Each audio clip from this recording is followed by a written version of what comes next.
retrouver avec nous sur TV Africa. Madame, Monsieur, bonjour et bienvenue dans Gatingo. Lors de son déplacement au Nigeria vendredi, où elle a rencontré le président Bola Tinubu, la ministre française des Affaires étrangères Catherine Colonna a évoqué la situation au Niger.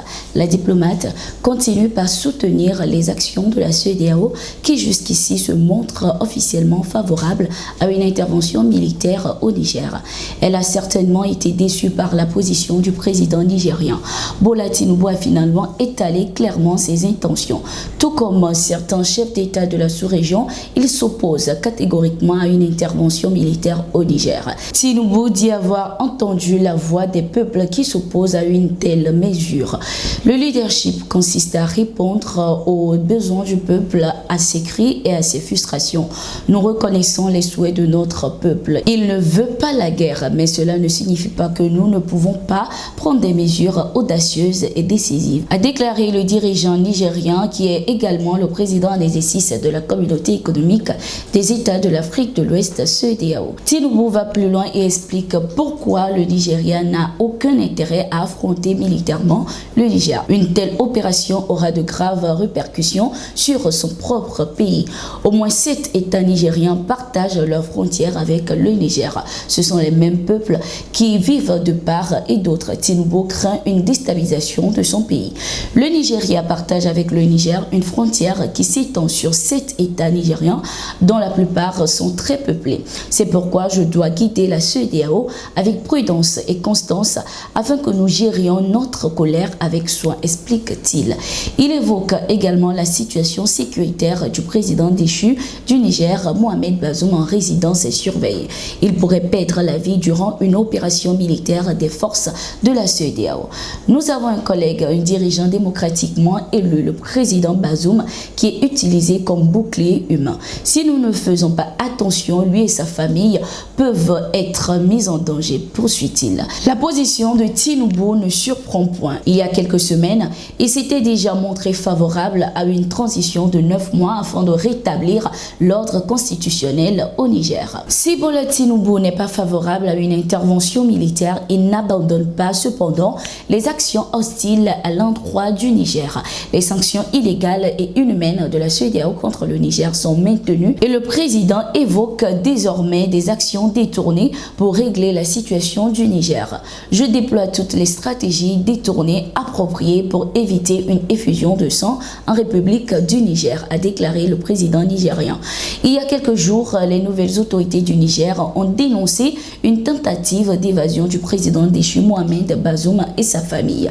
Le Nigeria était cité comme la première destination des fugitifs dont le plan a été déjoué. Les autorités du Nigeria n'ont pas démenti cette grave accusation.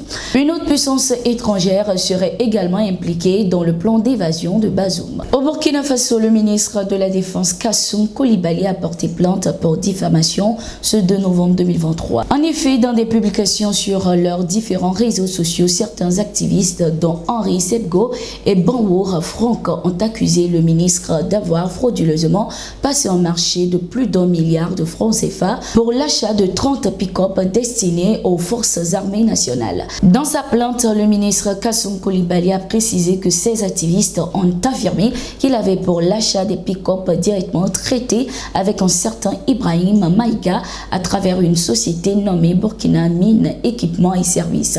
De telles allégations mensongères relayées publiquement sur les réseaux sociaux à travers les pages Facebook des susnommés portent atteinte gravement à mon honneur et à ma considération et constituent des infractions de diffamation, d'injure et tous autres qui viendraient à être retenus, a-t-il laissé entendre. Il est enfin de retour dans son pays malgré le mandat d'arrêt international émis en son encontre.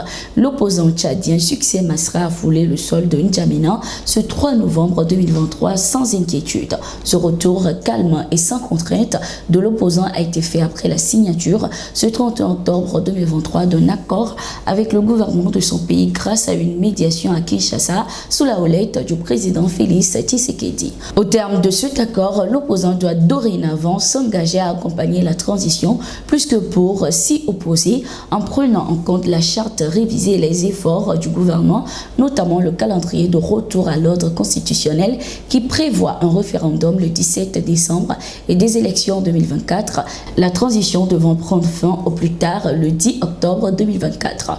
Le gouvernement de son côté a écarté toute éventualité liée à l'arrestation de l'opposant à cause du mandat d'arrêt émis en son encontre le 8 juin 2023.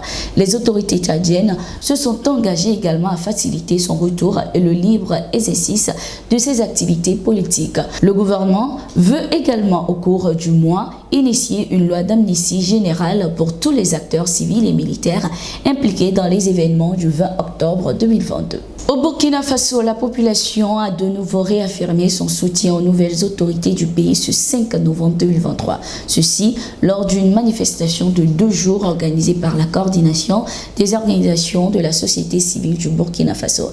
Il était également question lors de ces différentes rencontres de faire un état des lieux et des défis à relever, resserrer les rangs pour vaincre le terrorisme qui endeuille le pays et inscrire le Burkina Faso dans une logique durable de développement véritable, entre autres. Toujours avec le Burkina Faso, ils sont des centaines de terroristes à être neutralisés ce 4 novembre 2023 à Biba. Selon les sources, ces assaillants à bord de motos et de véhicules de combat étaient sur le point de mener une attaque dans la localité de Biba, dans la boucle du Moumoun. Après plusieurs minutes d'échange de tirs avec les forces de défense et de sécurité, ces terroristes ont pris la fuite, mais ils ont été rattrapés et neutralisés par les vecteurs aériens dans leurs différentes cachettes.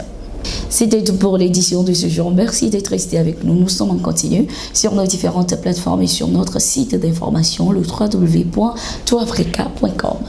Pour une peau sublime et soyeuse, choisissez Peau d'Ange, le savon de l'élégance. Peau d'Ange, en vente partout.